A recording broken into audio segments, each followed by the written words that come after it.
Hi, how you doing? What I want to do today is revisit the video I made a little while ago where I discussed the fact that I'd just started training in Brazilian Jiu Jitsu. My background is catch wrestling, catch-as-catch-can wrestling. I've trained with people like the late great Billy Robinson, the Scientific Wrestling Program, Wade Chalez, Josh Barnett. I trained up at the Snake Pit in Wigan a couple of times. People like Chris Crossan, a lot of different people. Some of the old-time pro wrestlers who had a background in catch originally, people like Marty Jones, has got a huge amount to offer. I've trained with Marty a few times. So my background was pretty solid wrestling. Now, don't get me wrong, I'm not saying I'm a great wrestler. I'm not. I discovered wrestling too late in life to ever be great at it. But I'm pretty competent, a pretty solid wrestler, and I really enjoy it. But I'd got to the point where finding people to train catch-as-catch-can wrestling against was almost impossible. I'd been running a small group on and off for the last couple of years, and there were one or two people who would come along, but they were travelling quite a long distance too, who also had some experience in catch wrestling. And I'd get a couple of people along who were brand new and wanted to learn it. But what that meant from my perspective is that I wasn't really getting any experience, I wasn't getting beaten, for want of a better word. And so I wasn't actually getting any better. So what I decided to do was to bite the bullet and try and put aside my ridiculous prejudices that catch was far better than BJJ and I shouldn't do BJJ, and actually, do some BJJ. So if you saw the last video, you'll have seen that I was wearing a blue Gracie Barra gi. That was borrowed. I borrowed that just so I could actually train. It wasn't mine. I'm not part of Gracie Barra. I don't really know anything about them, so I can't say good things or bad things about them. But this is mine. I managed to get my own gi. You'll see that it's branded with my club logo, and on the back there is the Scientific Wrestling Finisher logo. I figured, I'll quite happily train in BJJ, and I am happy to do it. I'm really enjoying it. But I kind of want to let it be known that I'm still me and I'm still a catch wrestler. So yeah, I'm happy to train in the gi, but it's a wrestling gi, if such a thing exists. Anyway, that's not really what this is about. What I wanted to talk to you about is some of the things that I've learned, or some of the things that have happened over the last few weeks. The first thing is that I'm absolutely loving it. And whilst the very first time I put on one of these and got onto the mats, I was getting a pretty devastating schooling on collar chokes and things like that. And that's taught me to try and slow down and to try and be a little bit more careful about what I'm doing. And I'm getting there. Yet there's a long way to go. And I'm still getting choked out a lot. But that's okay, because you don't learn to juggle without dropping balls, you don't learn to grapple without losing. And that's exactly why I've moved across to BJJ and started training with these guys who are very, very good. It's really strange because there are certain positions that I don't feel comfortable in at all. If you grapple, you remember when you first started, that feeling that you just didn't know what to do. And there are positions that I find myself in when I'm rolling with jiu-jitsu practitioners. That feeling comes flooding back, and suddenly I'm lost. And that's a bit of a shock, because for the last few years that's not really happened to me. And mainly those positions are related to one or the other of us being flat on our back. Because obviously in catch wrestling, if you can get somebody's shoulder blades on the ground, then that counts as a pin, and that's game over. So people will spend a lot of time fighting to stop their shoulder blades being put on the ground.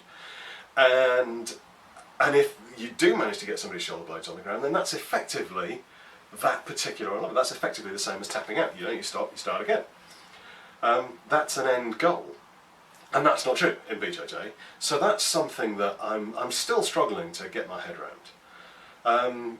And what I've found is I'm a lot more comfortable working off my own back than I am knowing what to do about somebody when they're on their back. So I've been spending some time just sitting in somebody's guard, and firstly my goal was just to survive, just to get used to being in guard and feeling what people can do and what they can't, what techniques were there, which weren't, you know, arm bars, triangles, that sort of thing. And I'm really quite enjoying that. So I'm kind of focusing at the moment on breaking guard and passing guard. I'm spending a lot of time looking at foot control. And this is odd because, I mean, obviously coming from a grappling background where we don't use a gi, my focus when I've been scrambling or just rolling around or fighting for position has always been looking at hips and head. And whilst that's still hugely important, you know, this makes such a massive difference, you know, that you can get hold of somebody pretty much anywhere and control it. So that's interesting, and I'm quite enjoying that. And I wonder if perhaps that's going to maybe initially cause me some problems in no-gi when I go back to wrestling, that I'm going to start looking for things that just don't exist. But I don't know. There are a couple of interesting things that have happened. In a lot of catch wrestling systems, chokes aren't really allowed. It depends which school of thought you belong to. Some of the people I've trained with, chokes just don't exist, not part of the system. Some people, very happy to have chokes as part of it. So a lot of my catch has been without chokes. So I'd spend a lot of time looking for a crossface and inadvertently hitting a choke. And it's quite interesting now that I'm instinctively getting a crossface when I should be going for the choke.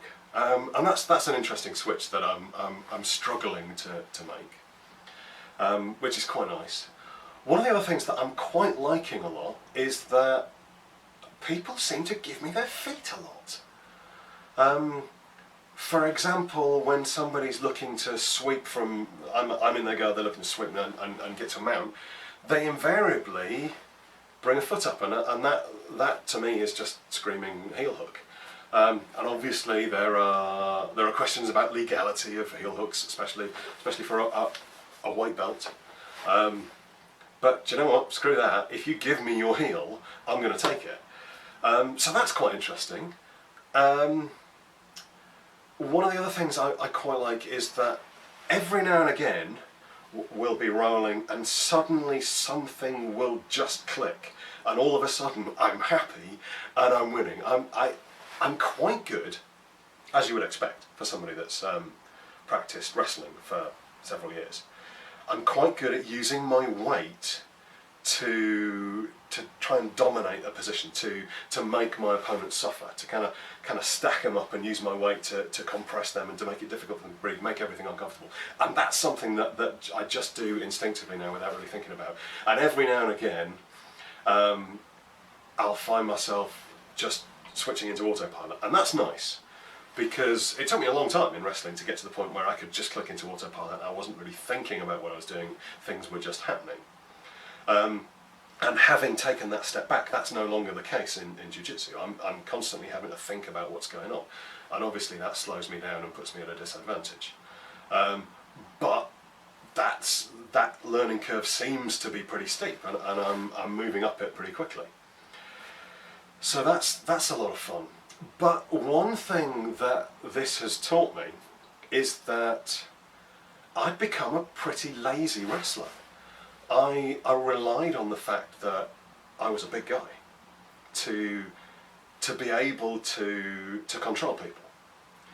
And what helped that a lot is that 6 months ago I was 3 stone heavier than I am now. I've lost a lot of weight. That's about 42 pounds. I'm currently sitting at around 14.4, which is about 200 pounds. And I was somewhere closer to 230, 235 maybe more, maybe 240. I'm 17.5 stone is what I was. And at that point, I wasn't particularly agile, and I didn't have much in the way of gas. But I could effectively, if I managed to get hold of somebody or get my weight on them, they were going to really struggle. And having lost that weight, I'm no longer able to do that to the same degree. And that's one of the reasons that I'm really glad that I've taken up Brazilian Jiu Jitsu, because what it's doing for me is it's giving me a kind of more technical view, and I'm being forced to learn these new techniques and new positions and new things, but it's also forcing me to look at what I already do in a more critical and objective manner. So that, say when I hit side control, and my instinct is to pop my legs out and to get my weight up on my toes so I can drive my body weight down into them, and I'm looking at maybe controlling the hip either but with a hand, or I'm going to look to try and get around to a scarf hold and get my weight through the chest, something like that. Now I'm thinking, well, okay, if I'm not using my weight, if I'm just using technique, then maybe I do want to get my knee in and block the hips and that way. Maybe there's a compromise between the two. Maybe I can block the knees with block the hips with one knee and put one on the foot.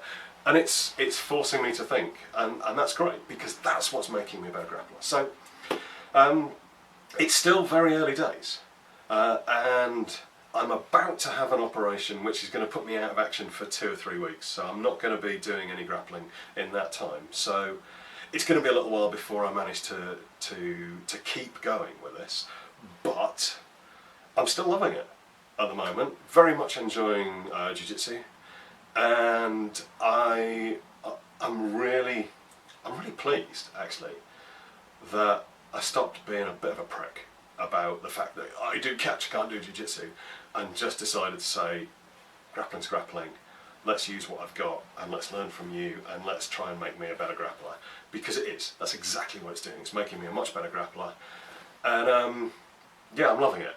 So all I've got to do now is find somewhere where I can grapple, where we've got some decent mats and people are willing to start standing with me, because I'm really looking forward to that. Anyway, thanks for listening. If you haven't subscribed, please do. There's all sorts of types of videos on my channel. I do fight breakdowns from movies. There are looking at history of English martial arts, do some technical stuff on things, all sorts. Please subscribe, like this video, stick something in the comments below. Do you grapple? Do you train Jiu-Jitsu? Do you train catch? Which do you think's better? Do they complement each other? I think they do. What do you think? Anyway, I'll shush now. Take care guys, thanks for watching.